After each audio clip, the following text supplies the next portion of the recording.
One. All right. So it says it's recording. I've never Okay. used the record function. Yeah, it says recording on this side too. So I see the red dot, so I have to believe in my victory that it's actually recording. Close. All right. Okay. Greetings, friends, and mostly enemies. You have not seen Caitlyn here on my channel before, but I was over on her channel, Writers Uninterrupted. Give us a quick plug, Kate. All right. What would you like to know? Like about the channel or Yeah, just give us your plug. Like, plug yourself. Come on now, promote yourself. That's what Okay. a All plug right. is. All right. Well, I'm sorry. Anyway, yeah, Writer Uninterrupted. The reason why I started it was I've been a ghostwriter for the last 16 years. And now I've decided that I'm going to swap over and not only write for myself, but teach other people how to finish their work, engage with readers, and get paid. So, clearly, her channel is relevant to what we also do on my channel. Check her out. I can tell you from interacting with her behind the scenes that she is brilliant and she's worth listening to in terms of the intellectual workings. So go check her out. Her channel will be linked down, in the abyss that is the YouTube description, where most of you never go, because why the fuck would you go there? Because it's work. I have to click to get there. Of course I'm not going to do it. You lazy bastards. So, excuse my shitty. This is a very casual, humble viewer. If you can't tell, this is a very casual video. So just ignore my heinous behavior, because deep down, I am in fact a heathen. Well, there's nothing wrong with being a heathen. I mean, I agree. because when you can't be yourself, be a Viking. I mean, Vikings were heathens, so. Yes. I'm a Scotsman through and through, even though I've never been there. Okay. All right. So today, I have brought Caitlyn on to give all of us a bit of a 101 on shifter lore and mythology, despite the fact that I wrote a whole ass book with these this thing that exists in fiction, this race, this subspecies of humanity. I actually don't know a whole excessive amount of the original lore from all the way back from days of yore. I know what Hollywood has taught me and what I've read in other works of fiction. But Kate is one of those people that actually goes back and reads like ancient texts and scrolls and pores over libraries and has read all the original shit. So, Kate, Yeah. just start telling us about where shifters got their start, where the mythology comes from, and all the cultures that had their fingers in it, and I'll ask questions as needed. Okay. Well, a lot of the lore comes from before 600 BC because history did not start being recorded on paper until about 600 BC. In fact, that's actually when the first songs were actually written in notes. So you can go back, as far as, oh gosh, a very long time ago, we're just going to put it that way, and look at different things like ancient Babylon, to like ancient Celts or Germanic mythology. It's very, very heavy in there. Or the Norse, where where berserkers come from a lot of the time. The term literally means bear shirt. And so that's where you get a lot of shape shifting from, is Norse, Germanic, or Celtic mythology a lot of the time. Or you can look at Romania, which part of my heritage comes from there. So you have a lot of actual oral history, where that, and it's passed down only orally, and they did not write it down simply because they felt like if people were to read it on paper, they could figure out how it actually worked and it would get into the wrong hands. Okay. So It comes from these old world societies, these old world cultures back in the mystical magical part of the planet Earth before we came over and ruined the new world. So how do you think this how do you think it got started? Like you've read a lot more of the original stuff, like I said, than I am, and you've studied these oral histories. If you had to guess at where this stuff came from, why people started this mythology, how people got this idea in their heads, what would you say?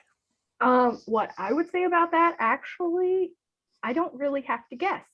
Because where a lot of this came from was, and I'll use an example.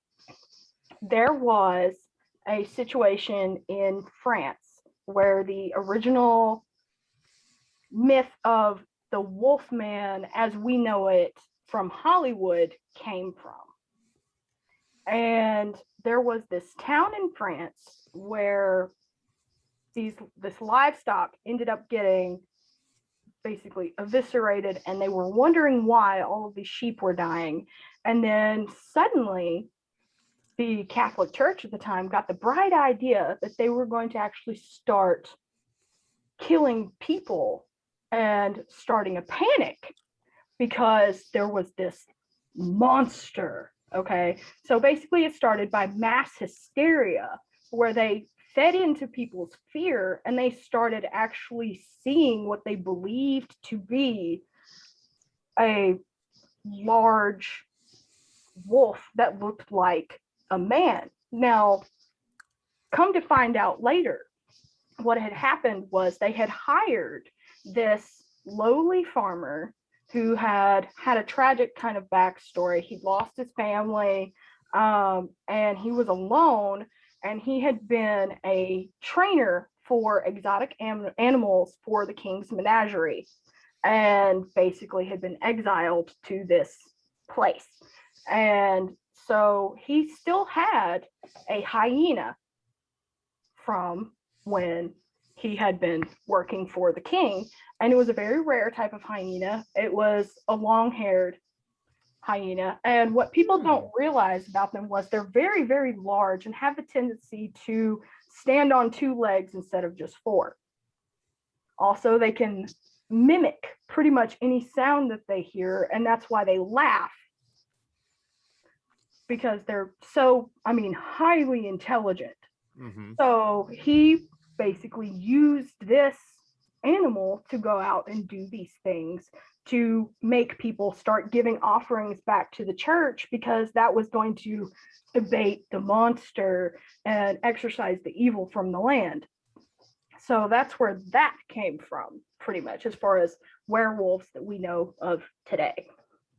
How have I never heard this before? That is so fucking cool. The fact that shifter mythology came from the church blackmailing an entire country, gaslighting an entire, that is hilarious. And that is the plot of a fucking Hollywood movie right there. That is brilliant and evil as fuck. And I hate that I love it, because it's like, I'm Christian, but it's like, that is so fucked up that the church did that. Whatever, I'm not Catholic. Fuck those guys. Okay, so that's how it popped. Yeah, that's fucking fascinating. Oh my god. Okay, so that's how it's popped up. Do you think? And around what time period was that? Oh shit. Charles was the king of France at the time. Which one? Longshanks? No, no. That was in England. Yeah. Fuck. Having serious brain fart. It was. I want to say it was the 17th century. Okay, so, if it was the 17th century, then the lore behind shifters and animal men is actually fairly new. Yeah, as far as how Hollywood changed it, and when we got Wolfman. Okay. Yeah, that's what actually inspired the novel, and the change in mythology happened because originally when it happened, like, people actually, it was a ritualistic thing that was only isolated to tribal cultures like the Vikings, for instance, or Native Americans, which by that time they hadn't really delved much into that, but it was strictly a tribal thing and most people didn't know about it. So the whole someone actually transforming into an animal came mostly from things like consuming shrooms. And I know a little something about that. so they would actually believe, okay, I go out here at 13 years old, I kill this bear and come back wearing its skin. They do this ritualistic, you know, dance around a bonfire, consume a whole bunch of shrooms, and Absorb the bear's spirit. mm-hmm, yeah. And then basically everybody believed, oh, hey, they became a bear, or they became a wolf, or they became an eagle. So, I mean, the formula is pretty much the same, spanning all civilizations, but they have different, I guess you could say, rules to how it works. That makes sense. That makes sense. Tell me something. Tell me this. Okay. What's the relationship in the Celtic mythos and lore? Mhm. What's the relationship between shifters and the Fae? Shifter and the Fae. Fairies are a different. I'm aware. I'm aware, but what I'm asking is these are two like mythological factions, but they're inside the same culture's lore. Yes. So, is there any lore about how the Fae dealt with or interacted with these humans that had these magical abilities? Mm-hmm. Yeah. Well, the thing about the Fae is they're meant to be guardians of nature. Hmm. That's that's their That's how they're entire, widely portrayed. Yes, yeah. And so they don't, or at least forces of nature. I'm sorry. Go ahead. yeah, yeah, yes, they accomplish their ends regardless of human interference, Hmm.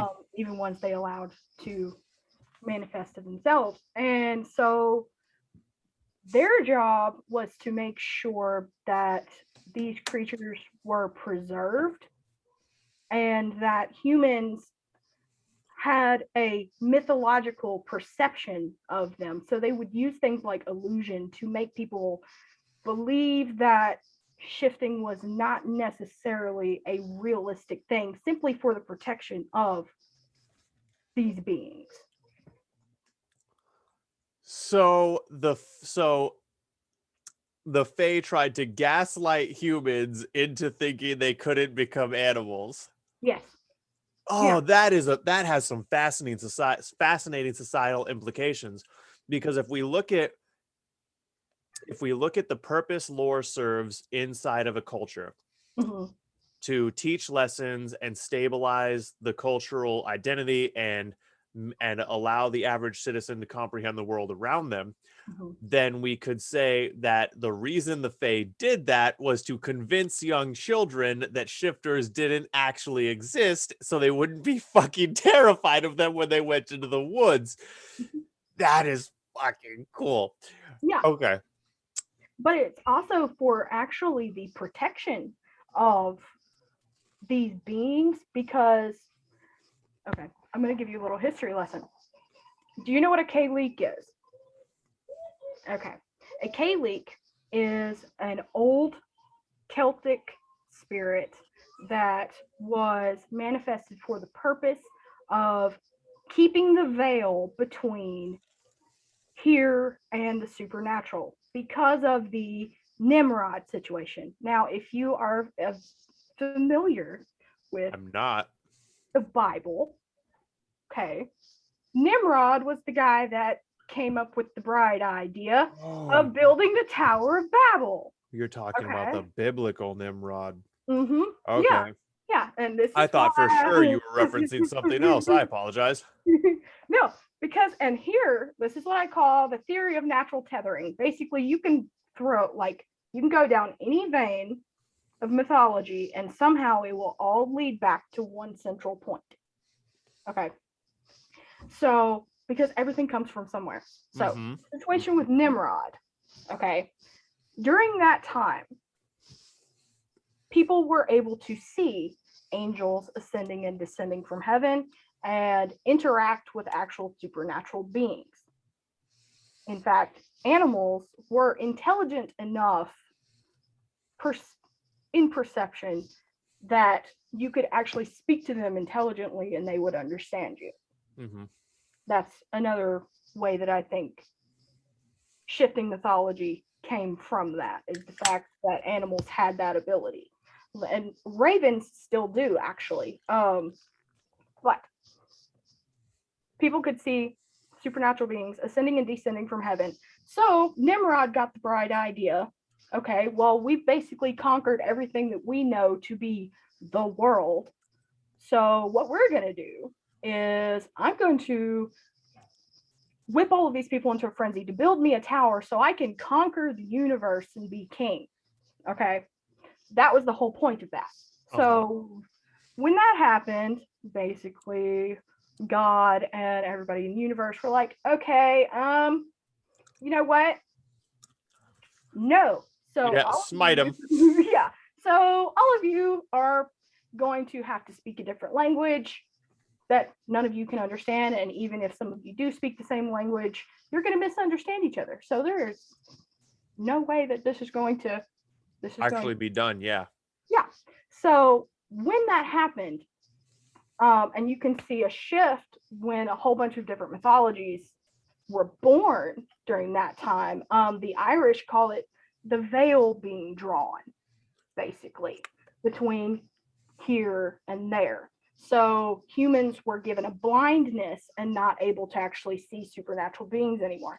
So what happened was there were beings that were allowed to roam the earth that appeared human, because if they did not appear human, the world would be destroyed. Basically, they would be considered the one good that was the hope of the entire world still being around. And kind of like the Sodom and Gomorrah situation where he was like, okay, there's not even one person here that's good, so I'm just going to destroy it. Same thing with the world. So that was the Irish's perception of, okay, we have at least things that can be classified as human to keep the balance. So CAIT, they, in some ways, you could consider them fae because they preserved that balance and kept the veil. When Morgana decided that she wanted to be a witch. Who is Morgana for the plebs like me who don't know? Okay, Morgana, are you familiar with King Arthur? Vaguely. Okay, have you watched the show Merlin? No. Okay. Oh my gosh. Okay. All right. So Morgana. Okay. For you and anyone else who does not know, Morgana was basically, according to the Celtic mythology, the first witch on Earth ever. Okay. Because after a whole bunch of stuff had happened, she decided she wanted to be queen and usurp the throne and basically take over the world. So she decided. As you do. Yeah. I mean, because who doesn't do? Because why wouldn't you do that? Right. So she decided that she was going to do that, and she wanted to take on the universal power for herself, kind of like Nimrod wanted to do. And so she dabbled in the dark arts and basically tore the veil between here and there by still holding on to her humanity and practicing magic. Okay. So, which she was told not to do by a CAIT, because she was like, okay, this is set up for a reason, because humans, once they understand that there are people that can transform into animals or other mythological beings like that, they're going to kill them. So for the purpose of them not doing things like that or building another Tower of Babel, this door needs to stay closed. Well, of course, she didn't listen, and that's why there are fae and people like her. So that's basically that reason why they're created. And the gaslighting. That was one hell of a tangent. I'm sorry. No, I asked, and it was. See, this is the thing about when you talk to someone like you. It's like there's so much interesting shit, and I don't know when to close the valve because like I enjoyed every minute of that. Okay, so getting back to the core subject. Yes. Tell me your favorite piece of shifter lore. What's one particular story out of any culture or any time period? What's a very good story that's like classic lore? Oh, that's a toughie because there's so many that are my favorite. That's really tough because I would have to say I would have to say earlier when I talked about the fact that the hyena and that it wasn't. That's your favorite bit of lore? That is a good Yes. bit. I'll grant you that. Yeah. Okay, let's come over on the other side of the water. Tell me what you know about the Native American traditions of, having a spirit animal and becoming one with that animal, and Okay. and how that relates to the skinwalkers, because Ooh. I understand, I don't know much about Native lore, but I understand that the skinwalkers are kind of like a perversion of that, or like they lost themselves to that animal's spirit kind of thing. So tell me what you know about that. Okay. Well, having that perception is pretty much the perception that a lot of people have when it comes to approaching the mythology of skinwalkers.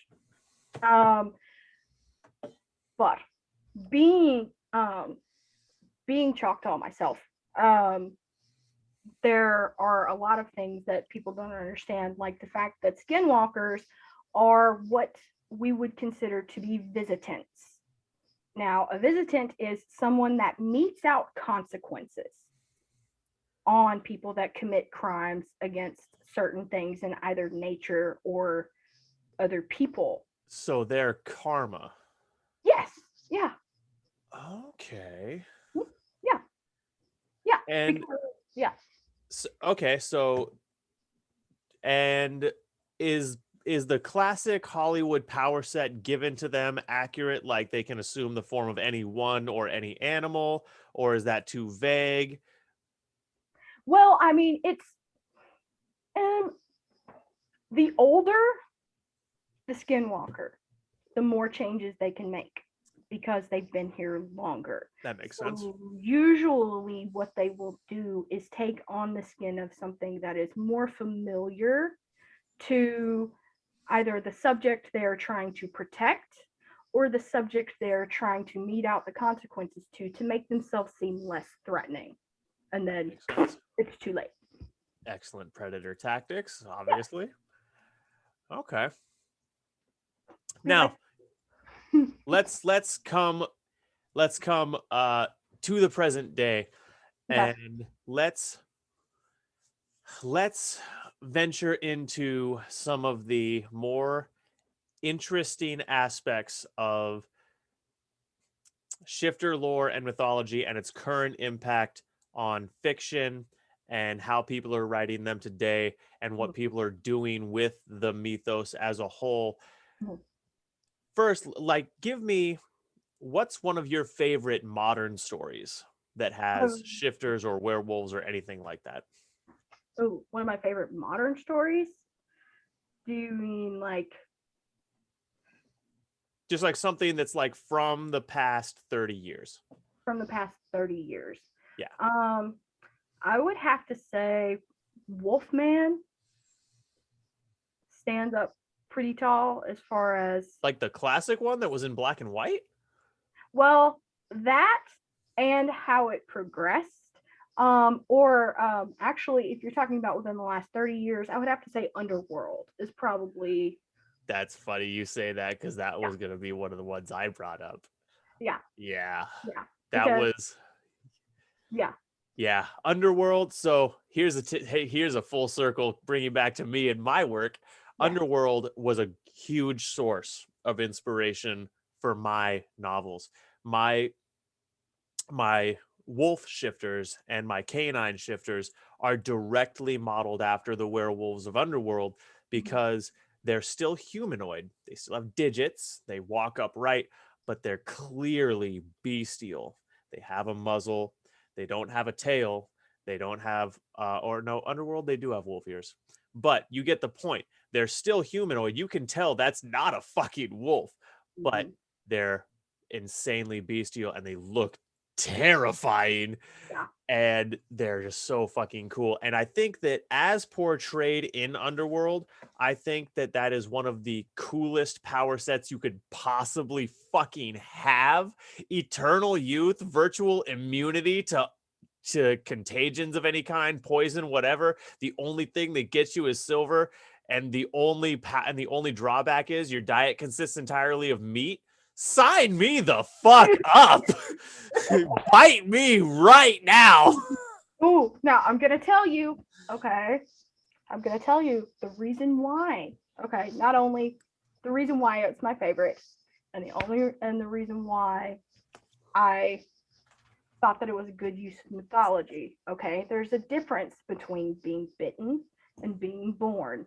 Yeah. Okay, Yeah. now, And they even make that clear in the movies. mhm, and but the difference between being bitten and being born. Okay, being a lichen as opposed to simply being a werewolf. If you are a werewolf, you were bitten and you became that way. And a lot of the time, you will actually just appear as a wolf walking on four legs like a regular dog. Lichens, however, the reason why they're able to stand upright and all of those things is because they were born that way. So, and if you want to, I can expound on that and tell you where that came from. I do want to hear that. Yes. Okay. There was a, a pretty high up lord in ancient Greece who he'd wanted to have children for a very, very long time, because it was important to that your house bear sons to carry on your name. So he ended up meeting this young woman and they fell in love, but she was a part of a family that was cursed to die on their 24th birthday because of something that one of her great grandfathers had done to anger the gods. So, and he didn't know that. Okay. And she had never been told either. Because, I mean, why would you warn your children about something like that? So, so she ended up dying very shortly after they were married, and all of his dreams were shattered basically because she had died. And so he decided that he was going, after basically going mad, that he was going to dabble in the dark arts, and it was really, really gruesome. He harvested her eggs, okay, and yeah, and then took them to this ancient like shaman person out in the wilderness, and was like, okay, I want children because I need sons to carry on my name. And they were like, okay, well, what's going to happen is we're going to take this and we're going to take some of your blood and all this other stuff. And so they mixed it all together. And what came out, now this is very similar to the underworld situation because, and I like the fact that they used this, the two that were born, okay, you had daemons and you had lichens. Now, daemons are a Grecian type of vampire, basically, but they're not the same that everybody knows about. But the lichens, they could transform into wolf form, and every one of them that was born from him all had that ability. And usually it manifests in only male children. Interesting. That's a departure from most modern lore where women can also be lichens or werewolves. Yeah. You know where there's also really good werewolf lore is Buffy the Vampire Slayer, how they're done there, where they're much less bestial, that's still vaguely human, but it's like it almost looks like the kids who were born with that werewolf that werewolf genetic mutation. I wouldn't really call it a disease because they're not like there's nothing wrong with them. They're just hairy. Yeah. Yeah. Yeah. And so they almost look like that, but they're obviously feral. It goes by it classically follows the moon cycle thing. But then Oz, the main werewolf in Buffy the Vampire Slayer, learns to overcome it with sort of magic of self-control. He masters his own person, and that allows him to withstand the curse of being a werewolf. So that's a great bit of writing of the werewolf mythos from that show. Yeah. Back, anyways, I was about to say some stuff. Anyways, no, I don't want to get political. But So anyway,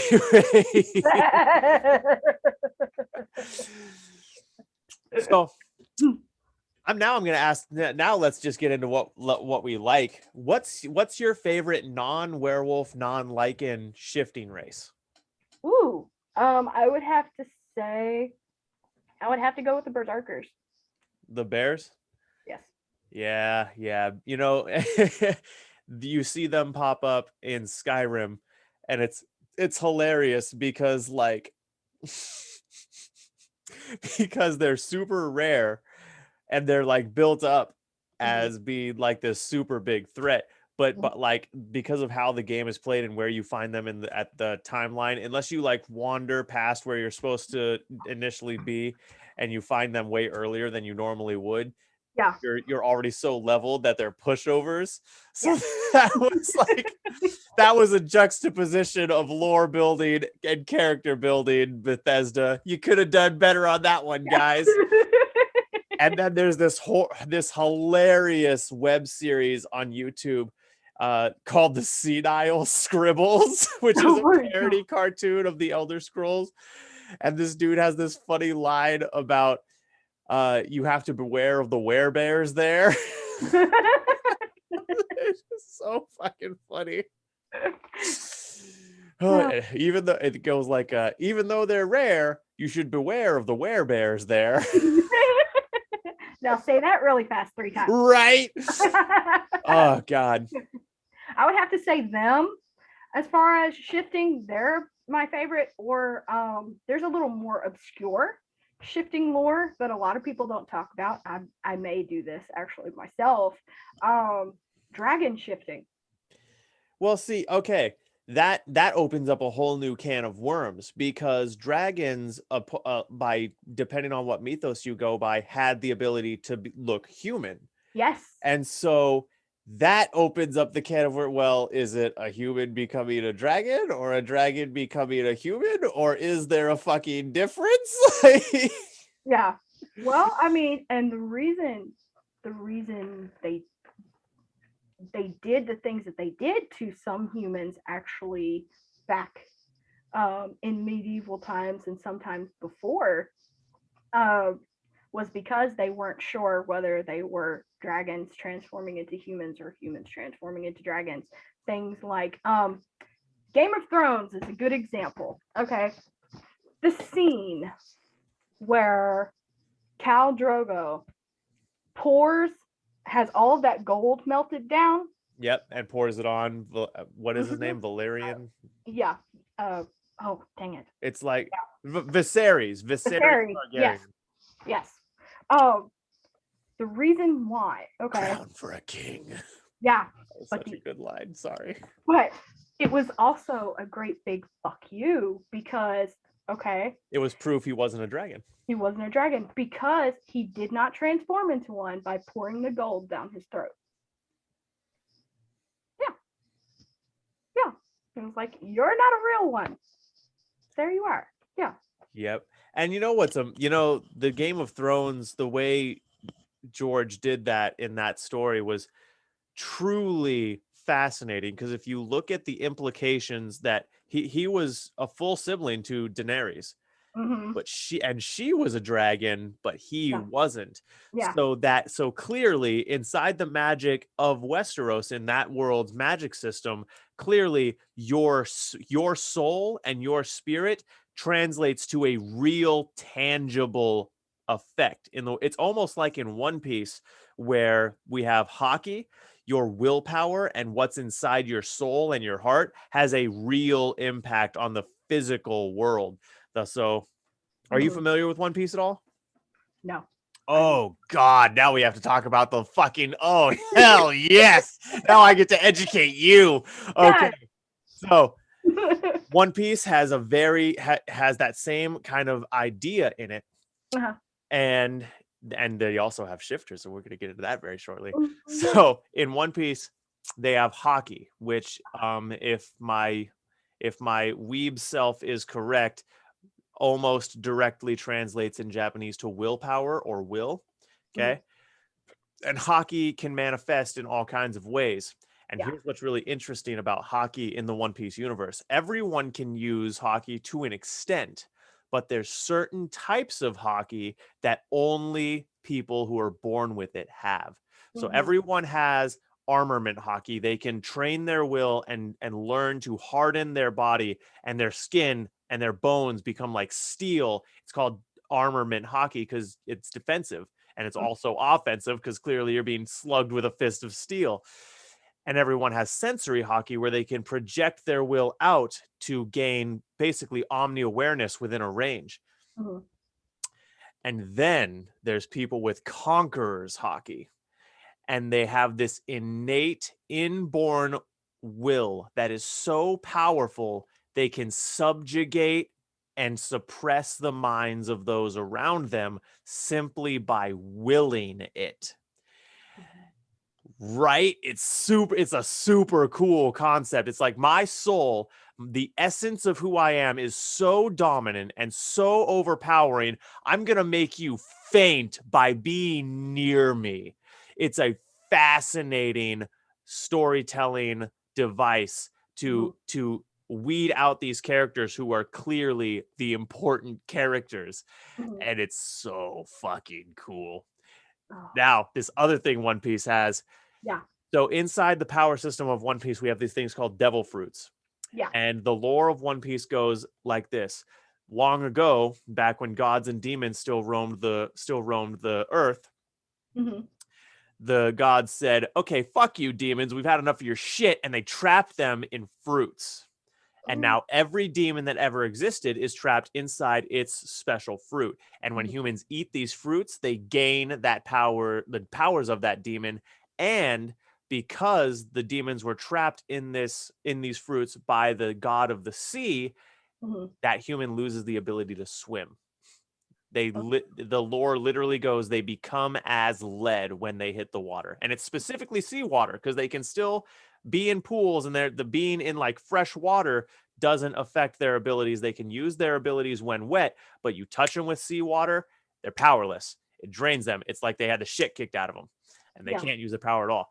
And animal shifting is one of the power sets granted by a whole range of these fruits. Yeah. And so we have they're called zoans. We have mythological zoans, we have a fucking phoenix, we have dinosaurs, then we have more standard ones like werewolves, panthers, eagles, all kinds of shit. And so it's just super fucking and here's one that's really really interesting. There's a human demon. So a reindeer in One Piece, a reindeer wandering through the forest eats the human fruit, and he was born a reindeer, born Yeah. a fucking reindeer, and he eats this fruit, and now he's a sentient shifter essentially. That he's humanoid, and he has a reindeer form, a human form, and a hybrid form. And then through training, he unlocks all these other forms because that's one of the cool aspects of the devil fruit mythos is that you can train your ability to expand it in its capabilities far beyond what a normal person would normally be able to do if they ate it. It's Yeah. fucking good. It's so Oh fucking good. my gosh. That makes me wonder. Because with lycanthropy, lichens, they don't float. They're not buoyant. They can't swim. I've never seen that in any bit of lore I've come across. Yeah, it's back there. Like That's they're not supposed to be able to swim. that's fucking fascinating, because wolves and humans both are obviously really good swimmers, Yeah, but lichens, no, but lichens can't swim. no. At And least in classic lore, apparently. yeah, I mean, because, and I thought that maybe it was because they didn't have as much body fat as other creatures, and it was the fact that their muscle mass was more, but we may have just stumbled Caitlyn, on something. I don't have much body fat, and I was on swim team. Let me tell you, that's not the problem. No, I mean, like, dude, like not floating, and I understand. oh. I was just making a joke.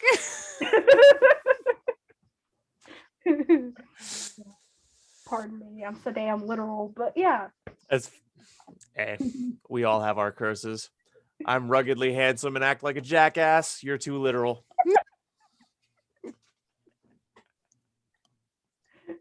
Yes. Supercalifragilistic, extremely braggadocious. Yeah, you commented that on my video that I dropped. It'll be yesterday when this goes up, but today, because I'm filming this the same day as I dropped that video. Oh, the eccentricities of YouTube. But yeah, is that just your little thing that you came up with? Okay, Yeah, like I like it. literally right on the spot. Nice. I like it. You should mint that. Or you could put it on a Sir Reginald t-shirt. You should do that. You should, when you come up with your author site, you should have merch, and you should put that on a t-shirt. I'm gonna be mad. Now you have to. You absolutely have to.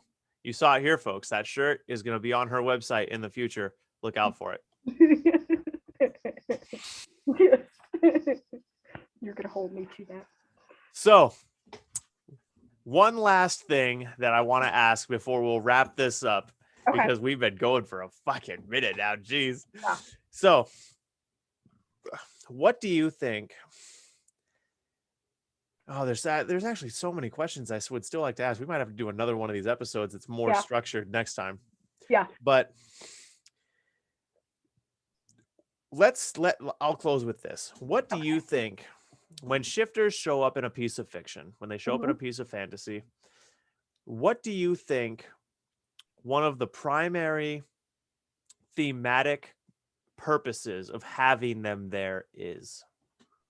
The purpose of having a shifter is, or shifter, or multiple, or plural. Well, there's multiple reasons. I like the fact that they're there to show people that things are not always what they seem. And that just because, a person may appear a certain way to you. I'm going to tell you a little bitty, really quick story. Go for it. Okay. And this has to do with a person that I knew, and his name was Jeremiah. And he was in Afghanistan when he was in the military, and he went through some really horrible shit, and it gave him PTSD. When he, was back stateside and, honorably discharged from the military because of mental health issues, things like that, he came to work at the coffee shop that we were working at, and sometimes he would have issues getting his medication. When he was not on his medication, he had to have people remind him that he was not the 9 million foot tall fire squid in a skin suit that he had to transform into to save all of his buddies who did not make it.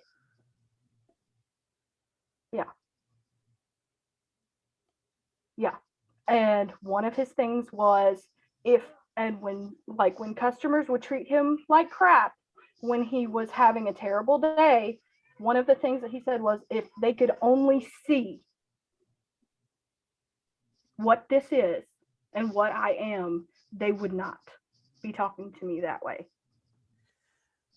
Okay, so how does this tie back to my question? How this ties back to your question, okay? How this ties back to your question, okay? Because the purpose of shifters, okay? Shifting is for the purpose of healing, protection, and the meeting of consequences. And I think that's why it is so crucial to being in a story format. They are lessons to be taught. That's why they're in cautionary tales, because they're a way to show people, okay, you can be more than simply your human self to solve a problem. Or if you treat a person poorly, you don't know what's on the other side of that. So exercise kindness, because it could literally come back to bite you in the ass. See, I like that, but I think that applies more to the classic lore. And it's, yeah, I think so. Here's what I like about what we just stumbled upon. Your thoughts on that question that I just asked you range in the classic lore, the fairy tales, the classic mythoses. My take on it is a more modern centric. I think that in modern storytelling, writers put these beings in their fiction because they want to demonstrate that sometimes there's a bestial side to there's a bestial side to man, right? Yeah. I think that I think the value of putting shifters in your story is demonstrating that inside there's something that is untamed and is not conventionally understood, and it's primal and untamable, and if you fuck with it, it's gonna be really bad for you. Yes. I think that's that's a derivative of what you just said. Yeah. It's a derivative and a kind of a thought child that's now going in its own path. And that is exactly the purpose shifters serve in my story. They serve to highlight the fact that sometimes we need to be the animal. Yes. Sometimes we need to be the beast. Sometimes human Zach isn't cutting it and the wolf comes out. Yeah. Yeah. Yep. So when you can't be yourself, be a werewolf. Always be yourself. Unless you can be a lichen, then be a fucking lichen. Exactly. This has been fun. Yes.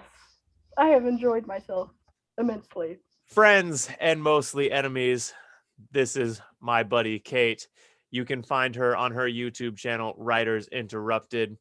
That will be linked down in the abyss that is the YouTube description. I'm also on her channel doing an interview about my book, which is a 2-hour long, in-depth, critical thinking discussion about my book and where I was at and my writing process of it. You should go check that out. Throw her a like, a share, all that good stuff, and a fucking subscribe, by the way. All right, Caitlyn, thank you for being here. Yeah. Well, thank you for having me. Be well, my friends. Peace. Where's this fucking stop record button?